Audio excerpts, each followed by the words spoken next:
Good evening, everybody, and welcome to our joint briefing on COVID-19. My name's Sam Crowe, and I'm the Director of Public Health across Dorset and BCP Councils.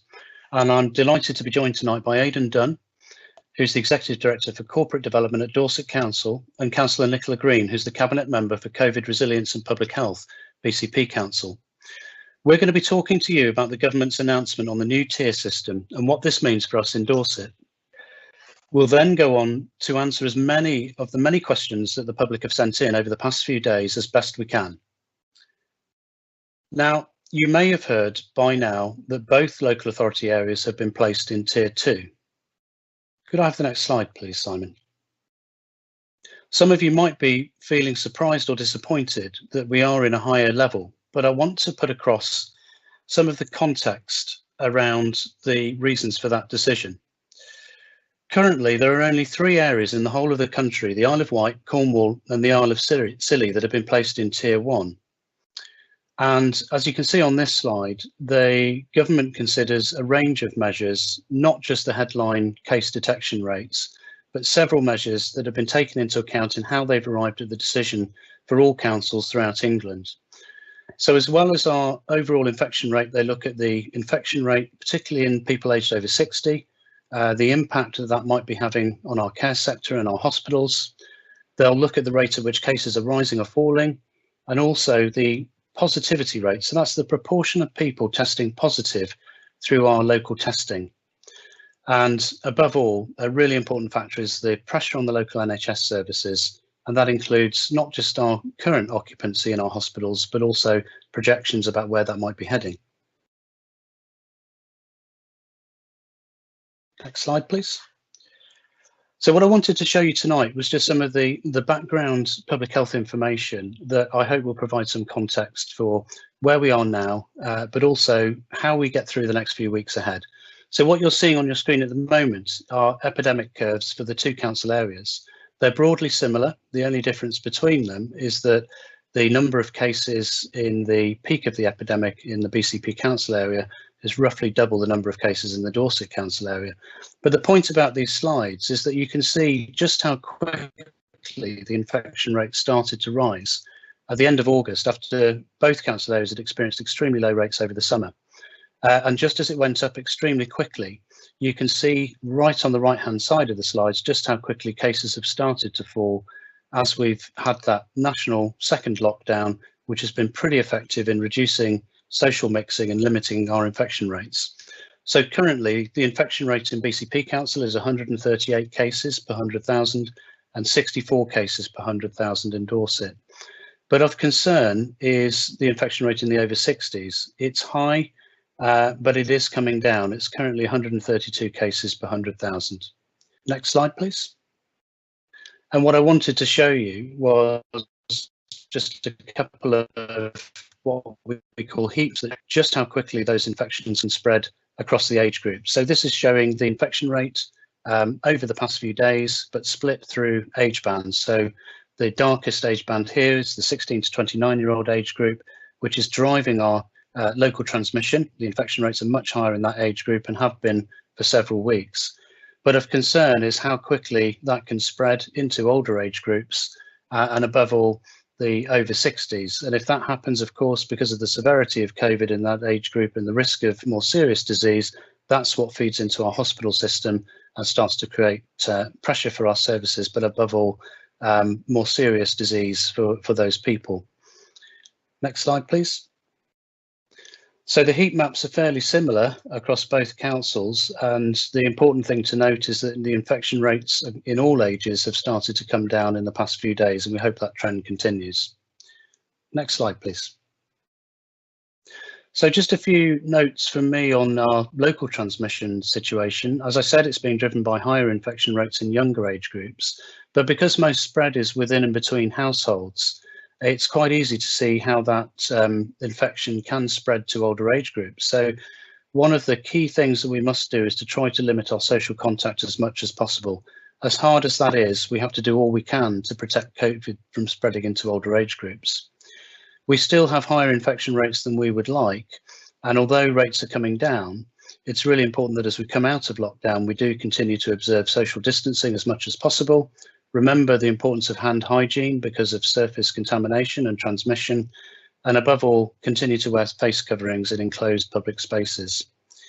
And although our testing and contact tracing service is certainly improving, and we don't see huge difficulties with it in Dorset and BCP Council, it still remains that limiting social contact is by far the most effective tool that we have for lowering infection rates. And you can see that quite clearly, given the epidemic curves that I showed you, just how quickly case rates come down if we stop mixing between households. I'd now like to show you the main measures under Tier 2, which both councils have been placed into. The really important point about Tier 2, and I appreciate that some of that writing is quite small, you may not be able to see the detail, but the most important point is that you cannot mix households in any indoor setting in Tier 2, and that includes pubs and restaurants. So although you can visit a pub or a restaurant for a substantial meal, you must do so within your own household and/or support bubble. You cannot go in larger groups. I'd now like to hand over to Aidan Dunn from Dorset Council, who'll talk more about our joint risk to COVID and how councils are supporting local communities. Excellent. Thank you very much for that introduction and explanation there, Sam. Now, one of the questions that we've been receiving all afternoon since the announcement of Tier 2 was why is Dorset Council and the BCP area, why are they both in Tier 2, especially when the case rates differ so significantly, as Sam's just explained. So it's really important to understand that the case rate is not the only factor that the government has considered when assigning areas to tiers. One of the really important factors is about local context, and it's really important that we remind ourselves that there are large numbers of people that travel between the two council areas for things like work and education, so that the two areas are very much linked. Now, although there are two unitary authorities for the whole of Dorset, we are very much working closely together to support our communities. We are part of a group called the Local Resilience Forum, which includes both councils, health, police, fire, ambulance, and all the other agencies. And whenever a major incident occurs, such as coronavirus, our goal is to work together to protect people and keep those essential services going and offer support at time of crisis. And indeed, we've been working together throughout the coronavirus period. So throughout the pandemic, both Dorset Council and BCP Council have been supporting residents that need our help. We've been doing things such as collecting prescriptions, delivering food shopping, dog walking, or indeed providing someone to talk to. Both councils have worked with local volunteers to help the most vulnerable. Now, if we move on to the next slide, I can give you some information there on the slide. If you do need help, you can call the following contacts. So if you're a Dorset Council resident, if you dial on the left there, 01305 221 000, and if you need help and support as a Bournemouth Christchurch Pool resident, on the right hand side, 0300 123 7052. So that's how we're supporting vulnerable groups. And if we move on to the next slide, I want to talk about how the pandemic continues to have a major impact on people's lives and in particular their livelihoods. More people every day are becoming increasingly worried about paying bills, about the potential of redundancy, about reduced working hours, keeping their home, and what the long-term impacts of the pandemic may be on their finances.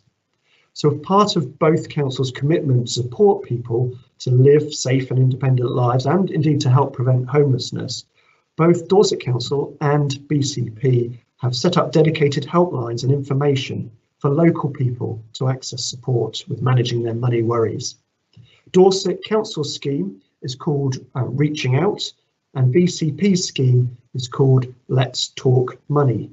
So if you are worried about your finances and you live in the Bournemouth Christchurch Pool area, the number to call is 01202 985 104.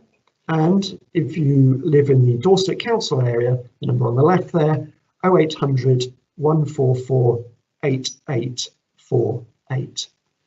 So some helpful information there for residents, I hope.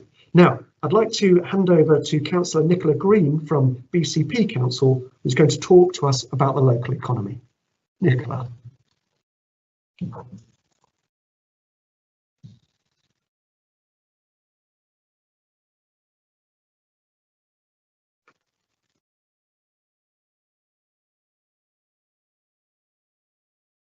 Nicola, are you on mute?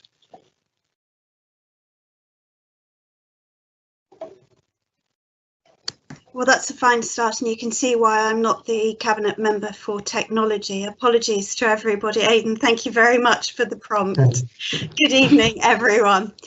After today's announcements, there are some good news about what we can do. We can meet in small groups outside in public. We can go for dinner with our household in a restaurant or a pub serving food.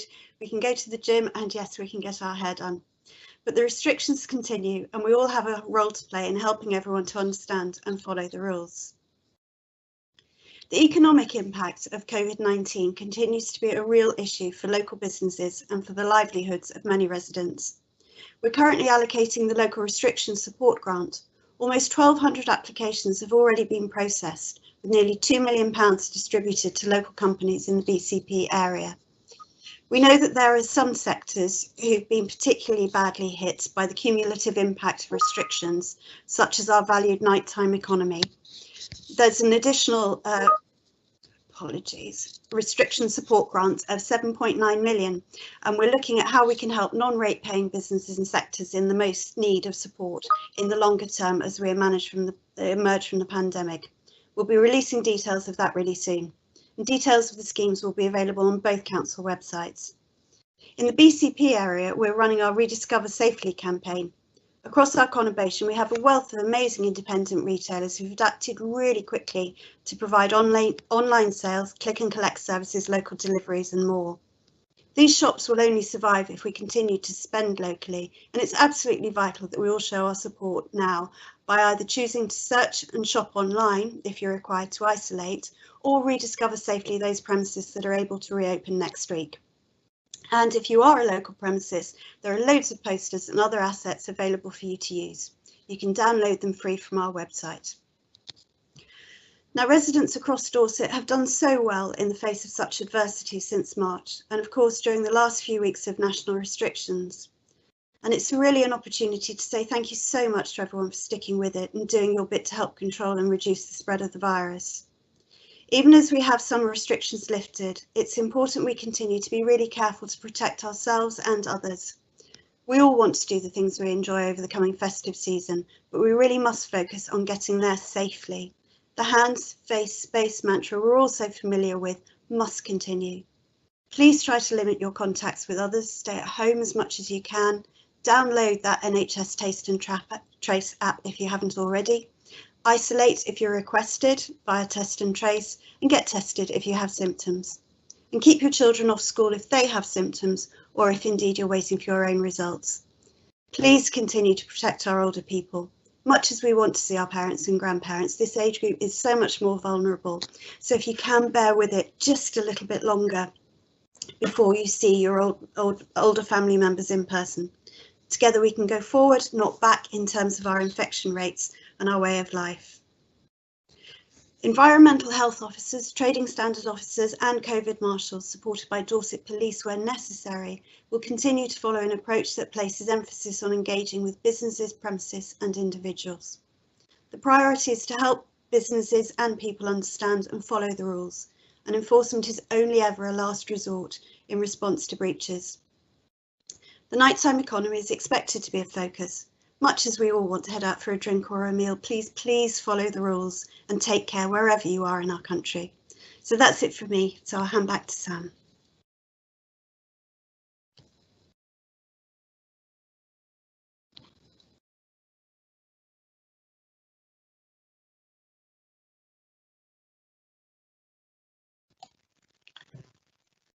Sam, you're on mute, I'm afraid.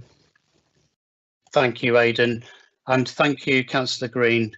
We're now going to head over to our question and answer session, and I'd just like to thank everyone who's taken the time to send a question in today. We will do our best to answer as many as we can, and unsurprisingly, lots of people have asked very similar questions, so we've grouped those together and drawn out the main themes, so hopefully that will answer your query. We'll be publishing the questions and answers on our website, and we'll be responding direct to people who ask very specific questions, particularly where that relates to their own individual circumstances. So without further ado, let's make a start. And I'm going to start with question 1, please. And this is a question about how is the decision made around which tier we've been placed in, and how will that be reviewed?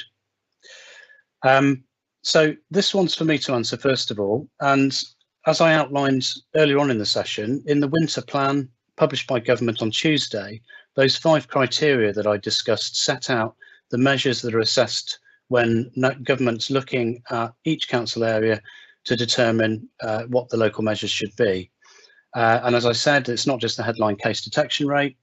What's important is the infection rates in older age groups and the impact on the care sector. We're also looking at the rate at which cases rise or fall. I mentioned the positivity test of our testing services, and pressure on the local NHS, including not just the current bed occupancy, but the direction of travel.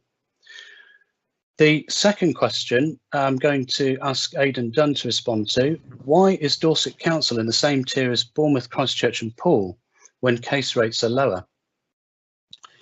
Yeah, thanks, Sam. And as I sort of touched on in my introductory remarks, and as you've just said, it's these setting of these tiers is determined by government. It's not a negotiation.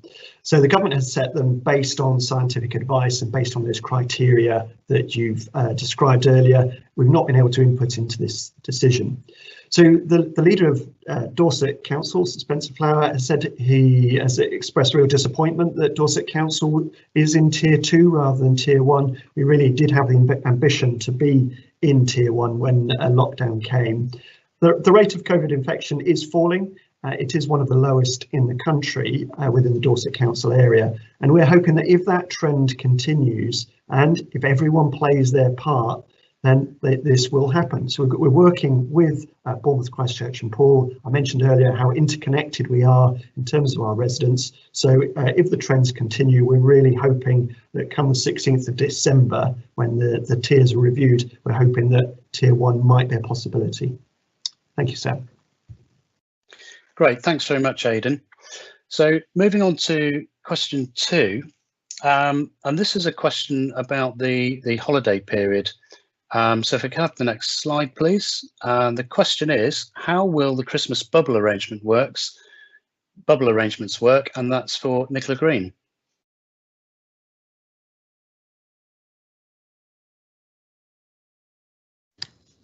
Yes, got the microphone this time. Thank you. Thank you, Sam, for the questions. I'm afraid I can't see the word Christmas bubble without thinking of a Christmas bauble, and clearly the two things are different, but they're both crucial to us this Christmas. So the government is changing some of the restrictions on social contact for a short period of time, from the 23rd to the 27th of December, so that people will be able to spend time with friends and family as part of a Christmas bubble. It's been a really tough year for many people, and we know just how important it is for everyone who can to see their loved ones at Christmas. It really impacts on everybody's well-being. So does it have to be exclusive? Yes, your Christmas bubble really does have to be exclusive.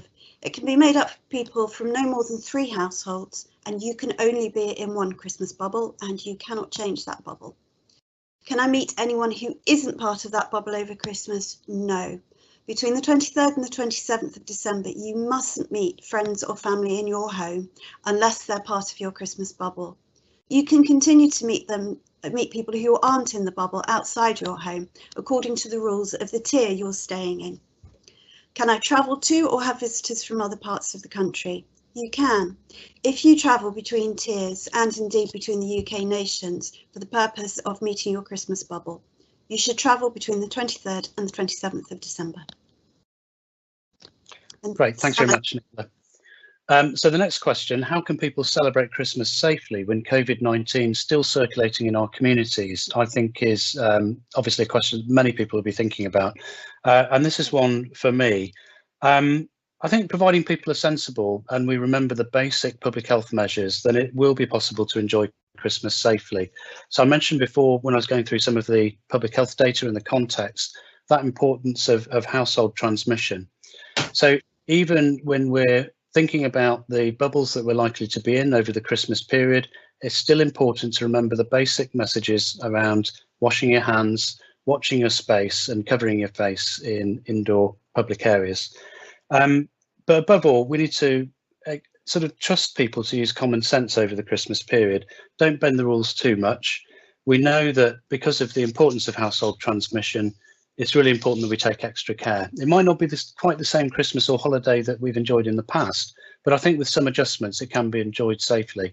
And above all, if we're not careful over the holiday period, then it's likely that we may pay for it further down the road, and I'm sure we don't want that.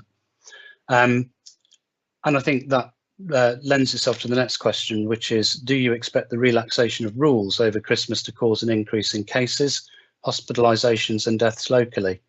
Well, let's hope not. I think that because of the small window, the relatively small period when we're allowed to mix within our Christmas bubble, hopefully that limits the degree of social mixing in our population. But having said that, the virus is capable of being transmitted when we increase the level of social mixing. And the big difference this time around in winter is that it is not like the summer when levels of the virus circulating in the community were very, very low. We still do have rates of COVID in the community that are higher than over the summer period. So if we mix more socially, then it does increase the risk of the virus circulating. If we stick to the rules, if you remember the basic public health measures, then hopefully we can limit that rise in cases. And it's even more reason to keep following those basic measures over the holiday period. We move on to the next question, please. So this is a question for Aidan, and this is asking which businesses will be able to open under the new tier restrictions and what support will be offered to those who are affected by the restrictions. Thanks, Sam. So when we moved to Tier 2 very early Wednesday morning, under Tier 2, businesses and venues can continue to operate in a COVID secure manner other than those which remain closed by law, such as nightclubs. Now, pubs and bars must be closed unless they're operating as restaurants, and so these restrictions will have knock-on effects for some other businesses as well, for example, those that supply pubs and bars. Now that we know that we're moving to Tier 2, we will be, as a council, as both councils, will be reviewing the impact this is having on local businesses and seeing what we can do to support them. So a message from both Dorset Council and BCP Council is that if your business has been impacted by the current lockdown, you can apply for financial support. So if you've been closed since the 5th of November due to the current national restrictions, you may be eligible for what's called the Local Restrictions Support Grant, the LRSG. Now, so far in Dorset Council and Dorset Council alone, we've received over 2,700 claims, and we're well through processing over 1,500 of them, paying out £2.4 million. Now, this is on top. This is for the latest lockdown. Just sort of to give it a sense of context, for lockdown 1, Dorset Council paid out over £107 million of government funding, passing it on to the retail, hospitality and leisure sector. So I realise it may not be as much as local businesses need, but it's definitely, there's an element of support there. So if your business was forced to close down during the current lockdown, but you don't pay business rates, because there are very detailed criteria, you may be eligible for financial support through a new grant scheme that's launching called the Additional Restrictions Grant. Now, this particular grant supports businesses that do not have to close, but have been significantly impacted. Now, in the Dorset Council area, we're going live with that grant tomorrow, that's Friday, and so there'll be details on the business pages of our council website. And for BCP, they went live with this grant a few days ago. So once again, look on the BCP website on the business pages, and you'll see information of eligibility, of whether you can apply, and if so, how to apply. Thank you, Sam. Great, thanks very much, Aidan. So next question is about coronavirus cases, and I beg your pardon. So this is one on how will the new restrictions, including the Christmas bubbles, be enforced, and that's for Nicola Greene. Thank you, Sam. This is a similar answer actually to one that I gave a little while ago as we were moving into lockdown, but it's really worth, I think, reviewing it in the light of the bubbles. So we will have environmental health officers and trading standards officers, along with the COVID marshals, who are supported by the police where necessary. And they'll continue to follow an approach that places an emphasis on engaging with businesses, premises and individuals. The priority is to help people and premises to understand and follow the rules, and enforcement is only ever a last resort in response to breaches. Just as we've done previously, the council and the police will work together to make sure people understand the rules and are acting responsibly. Dorset Police is responsible for enforcing the law and will take appropriate action where people are not complying with legislation. The council is responsible for issues relating to antisocial behaviour and trading standards, and also provides that team of COVID marshals who work alongside the police and other agencies to provide a visible presence in priority areas, and that can be shopping areas or hospitality, perhaps later on in the evening. They can also help businesses and residents by signposting them to guidance, and can refer to regulatory agencies if that's needed. If people have any concerns about others breaching the new restrictions, they can contact Dorset Police, who will consider the most appropriate response and target problematic behaviour. To limit the number of calls on the 999 and 101 systems, if you can, try and use the online reporting at the Dorset Police website wherever possible. Thank you very much, Nicola. Now, I think the next question is the one about local coronavirus cases. The question is, how can you find out more about cases in my area so I can assess my risk? So this one's for me. I think one of the improvements that we've seen through the pandemic is the provision of information, both at a national and a local level.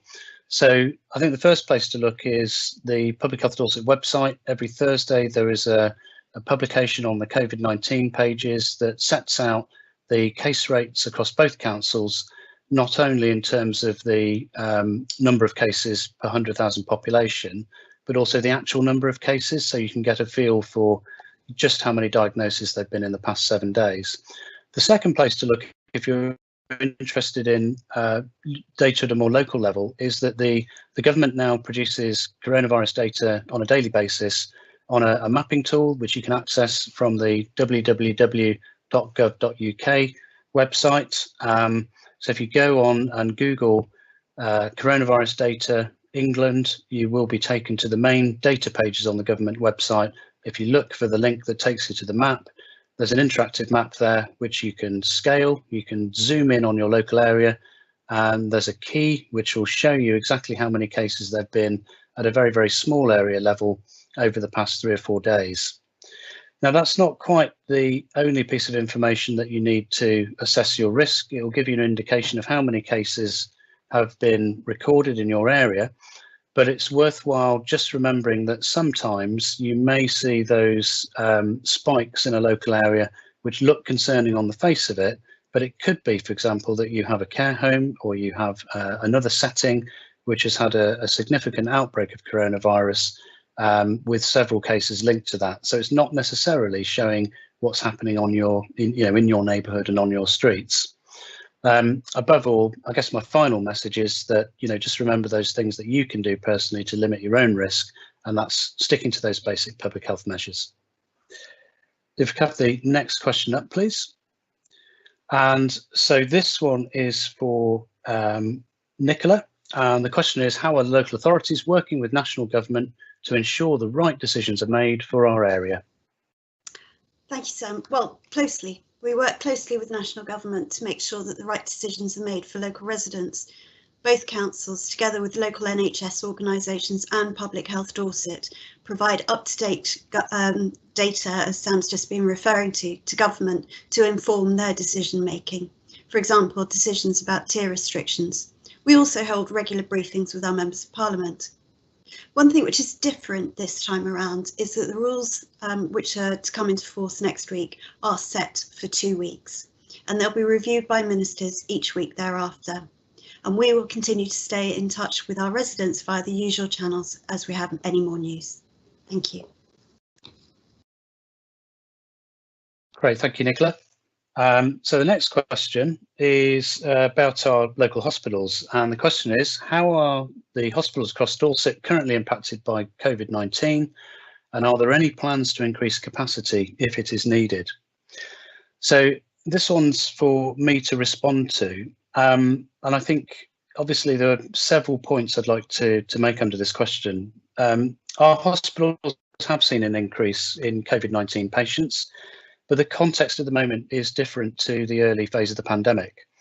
So back in the spring, when we were first hit with that first wave of COVID cases, the hospitals were able to very quickly discharge patients, clear the hospitals, and increase the capacity of the hospitals to cope with the expected numbers of cases.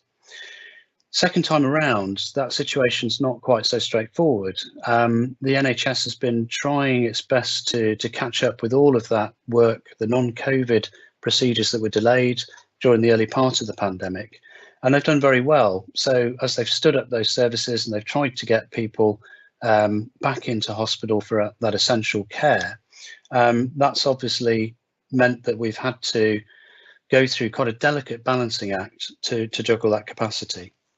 So the first thing to say about COVID is that because of the social distancing required within the hospitals, that's the first issue that sort of reduces our overall bed capacity. Because of the increase in hospital patients with COVID-19 that we've seen in recent weeks, that obviously puts further pressures on the hospital system. But it's not just the hospital system, it's also the wider parts of the health and care system that need to be able to respond, take people being discharged from hospital, and to keep patients moving through so that we can achieve that balance. That balancing act is very carefully considered. There are very, very careful plans being put together by the system, but the understanding at the moment is that there wouldn't be plans to stand up additional capacity such as Nightingale hospitals. You may have read that there are plans to bring forward a Nightingale hospital in Exeter. That is not currently the plan in Dorset. So the answer is that the hospitals are under pressure. We do have more patients affected by COVID-19 at the moment, but we are doing our best as a system to shift our resources and to deliver that extra capacity from within our system. The positive news is that our infection rates are falling. So as I said right at the beginning of the session, the rate in BCP Council has come down significantly, and in Dorset Council, it's been about a 38% drop in COVID cases over the past 7 days. And we should expect that to feed through into fewer people in the hospital system over the next few weeks. So if we all continue to play our part, I'm hopeful that as those infection rates fall, we should continue to have enough capacity to cope with the second wave. We can move on to question 8, please. And this is one for Aidan. And Aidan, what is the advice for people who are clinically extremely vulnerable, and what support's available? Yeah, thanks, Sam. So clinically extremely vulnerable. So this refers to the shielding programme. You might remember that the original national shielding programme was introduced during the first lockdown, and it was very, very restrictive indeed. And that was paused, and less restrictive guidelines came into effect for the second lockdown that we are now in. Now, as the tiers were announced today, and we move into the tier 2 on Wednesday, just as we started this broadcast, the Department of Health uploaded its guidance on shielding and protecting people who are clinically extremely vulnerable, and details of that guidance are now available on the .gov website. So I'd certainly refer people there. I mean, just very, very simply, the advice or the summary of the advice is, please limit your social, if you are clinically vulnerable, limit your social interactions as much as possible. Now, there's also there's indication that those who are identified as clinically extremely vulnerable will be contacted by the NHS over the coming days as well. But Sam, I think it's just a quick opportunity to say a little bit more about what both councils have been doing to support these the clinically vulnerable during this time. So we've been focused on making sure that people have everything they need. We've been putting people in touch with community and voluntary organisations who can help them access food, medicine deliveries, befriending services, and that sort of thing. So if anybody who needs help but doesn't have the support network of family, friends or neighbours, then they can, in the Dorset Council area, they can contact the Dorset Together helpline on 01305 221 000. So that operates Monday to Friday, 8:30 till 5:30 p.m. Although there is out of hours as an online form available as well, dorsetcouncil.gov.uk coronavirus. And similar service in the Bournemouth Christchurch Poole area. If people are in need of help, they can call the Together We Can helpline on 0300 123 7052. And once again, they can go online, bcpcouncil.gov.uk, Together We Can. So I think the councils are doing, have got some helpful services there, and the clinically vulnerable certainly haven't been forgotten as we enter into Tier 2. Back to you, Sam. Thank you very much, Aidan. So moving on to the next question, which I believe is the final question of the night. And the question is about the COVID-19 vaccines that are on their way. What is being done to prepare for the rollout of a COVID-19 vaccine in the county prioritised? And the second part of the question is, how do we know that the vaccine is safe when it's been developed so quickly? Both good questions. So I'll take that. It is great news. They do look as if they should be here pretty quickly. But in the background, NHS colleagues that have been leading on the delivery of the Max vaccination programme have been working really, really hard to make sure that the delivery model is ready for as soon as those vaccines are authorised and they start to hit Dorset, services are ready to go to make sure that they can start to roll them out. The key issue at the moment is that they will be rolled out in priority order. So there will be some NHS workers that will be receiving their vaccine from the trusts. But in terms of our residents, the priority will be on the most vulnerable in our communities. So the first group that's likely to be immunised will be the over 80s residents in the care sector, followed by the sort of increasing or decreasing age groups, as it were, in priority order. So we'll start with people aged over the age of 80, and as more vaccine arrives, that will be progressively rolled out to younger age groups in turn. The second part of the question, how do we know that the vaccine is safe when it's been developed so quickly? Although the delivery of the vaccine, the development has been accelerated out of necessity, it's still the case that it has to go through very, very rigorous evaluation. So all of the vaccines have to go through the sort of standard three-phase process of demonstrating that not only do they work, but that they're also safe. And that safety data has to be published in full. It will be pored over by the Medicines and Healthcare Regulatory Authority. That is the independent body that's responsible for the green light, as it were, to use those vaccines in this country. So as soon as the data's in from the trials and the MHRA has satisfied itself that the vaccine's safe, that's the sign off to then lay the legislation before Parliament, which will enable the vaccines to be used. So we should trust in the process. It's exactly the same process that's used to license other pharmaceuticals. Although it's being sped up and accelerated, I'm pretty confident that the same diligence is being shown when it comes to that data, and transparency is a really important part of that. So those large trials will be published in the journals in the usual way, and peer reviewed by a number of experts. So that brings us to the end of the questions tonight. I'd like to thank the public for your interest in the briefing tonight and for sending in all those excellent questions. I'd also like to thank our panel members for their time given to the briefing tonight, Aidan Dunn and Nicola Greene from Dorset Council and BCP Council. I'd also like to thank the team that have worked behind the scenes to help put this together. Have done an amazing job tonight. And I'd just like to, if we could have the final slide, please, just to remind people that a full recording of the session will be available from tonight. It will be available on YouTube, either the Public Health Dorset channel, BCP Council channel, or the Dorset Council channel. And if you want to stay up to date, then please do follow Dorset Council on Facebook or Twitter. or search for Healthy Dorset, which is the Public Health Dorset channel, BCP Council or Dorset Council UK. So thanks ever so much again. Please do stay safe. Remember those basic messages of hands, face and space. I hope that you do enjoy the holiday period, and if we all continue to work together, let's continue to do all we can to keep those infection rates down and hopefully get to that review period as soon as possible. Stay safe. Thank you.